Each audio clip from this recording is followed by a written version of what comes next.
mga kapiks, kumusta? It's me again, Bupix Vlog. Welcome back po na naman sa ating YouTube channel. For today's video mga kapiks,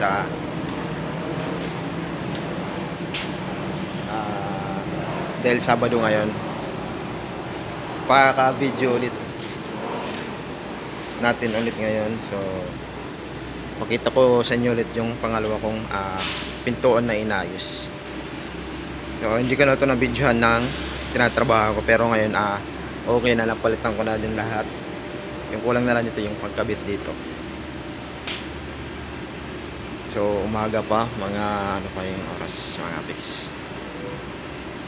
Teka lang, alas 7 alas 6 pala alas 6:30 ng umaga. So bagong ligo rin, umaga rin ako nakagising kasi nagluluto pa ako ng kanin, tapos magang naliligo kasi pag mga anong oras na maliligo baka magkakasabay-sabay, tapos matatagal maghintay, maabutan ng oras sa pag alas 8, baka malate baka sabihin stay na nga, na late pa. So ito pala mga kapiks yung inayos ko. Tingnan natin. Yan, ito po yung pangalawang pintuan na naayos ko mga kapiks. Yan, medyo mas konti po yung dito na repair ko, kasi hindi masyadong kinakalawang po yung mga ibang part na to. Yan, medyo mabilis, at napinturahan ko na rin. Yan lang po yung na ginagamit ko pintura mga kapiks, kasi hindi ako pintor, kasi kailangan ito mamasilyahan muna bago ganyan pinturahan. So ito lang muna gamitin, tapos pwede rin lalagyan na lang ng, kung may puti pwede rin puti, pero mas mabuti pag may masilya, kasi yung kulang na lang dito mga kapiks yung pintor.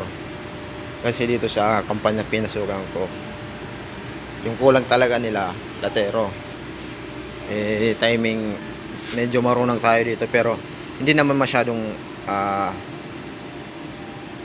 veterans tayo sa ganitong mga marunong lang ako, kasi natuto lang po ako kay Papa Bits, kaya ginagamit ko lang po yung nalalaman ko.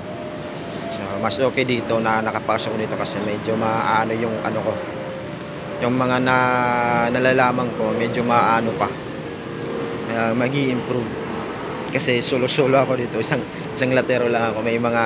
May tumutulong lang po sa akin para medyo magaan yung trabaho. Tapos itong truck na to po yung inayos ko. Yan, kakabit ko na lang po dito, tapos ito inayos ko rin.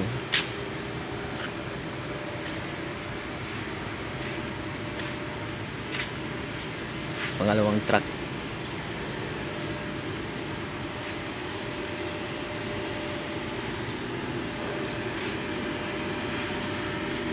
At punta muna tayo kantin mga kapiks, breakfast muna tayo. Magkakape lang muna ako, tapos yan kung yung pwedeng maulam. Pero nakapagsinaing na po ako, kasi kada umaga nagsasaing po ako ng kanin, kasi para medyo matipid. Hanggang tanghali na po namin yung kanin. Yung problema na lang yung ulam, medyo gabi nag-aaral, bumibili kami ng ulam, tapos may natitira. So minsan wala, dito na lang kami sa kantin kumakain, kumukuha ng ulam. Kain mga kapiks, kapag na-around ako ng breakfast ko sa kape. Kaso mga kapiks, yung kape hindi pa mainit pagkuha ko, kaya naubos agad yung kape ko, wala naglaman. Gusto ko sanang uminom ng mainit na kape, kaso lang pagkuha ko sa dispenser, kasi tapos itong binabayaran. Pagkuha ko, hindi ko kasi kala ko mainit.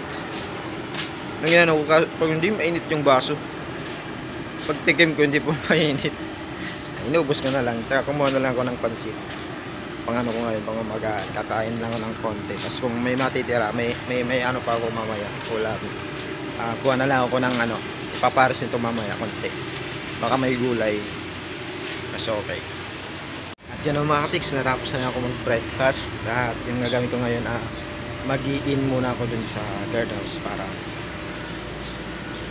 baka tayo malate para magsimula ng trabaho. Ano pa naman, maaga pa naman, mga 7:30 o 7:40. Sakto lang yan. Kasi maglalakad pa akong medyo malayo pa. At advance pala sa aking makulit na Patpat kasi birthday niya bukas. Happy birthday Patpat, sana maging masaya ka bukas sa birthday mo.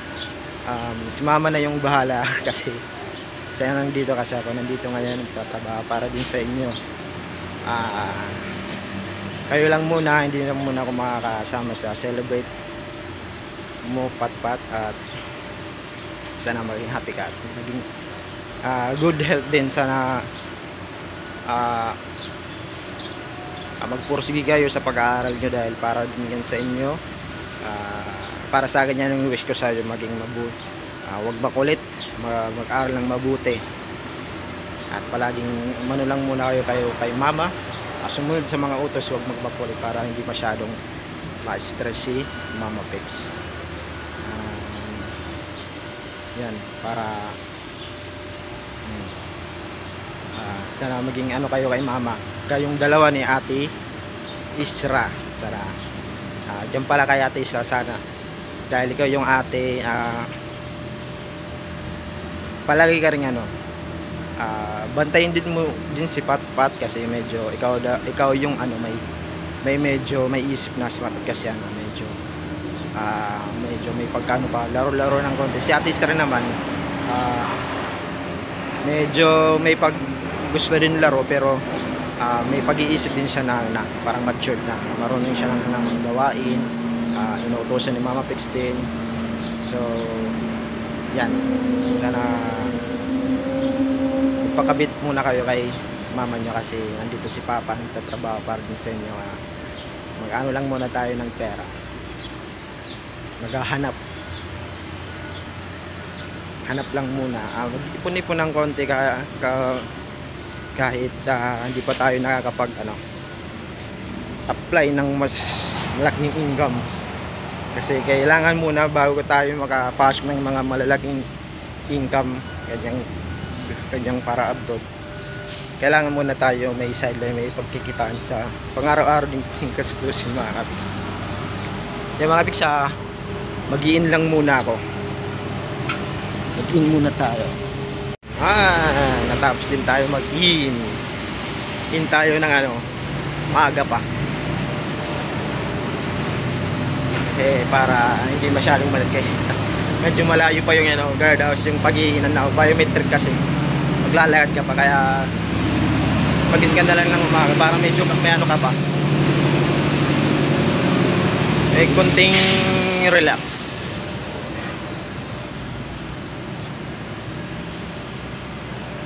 Yan, happy birthday Patpat, maging masaya ka sana sa bukas sa birthday mo. So ayan ang mga kapiks, nandito lang po muna tayo. Syempre naman po, kung bago ka pa lang po sa akin YouTube channel, please subscribe na po and don't skip the ads. Click lang po yung bell notification para maging update po sa lahat ng ating mga bagong videos. At so yun mga kapiks, thank you for watching. See you in our next vlog. Hanggang sa muli, bye bye.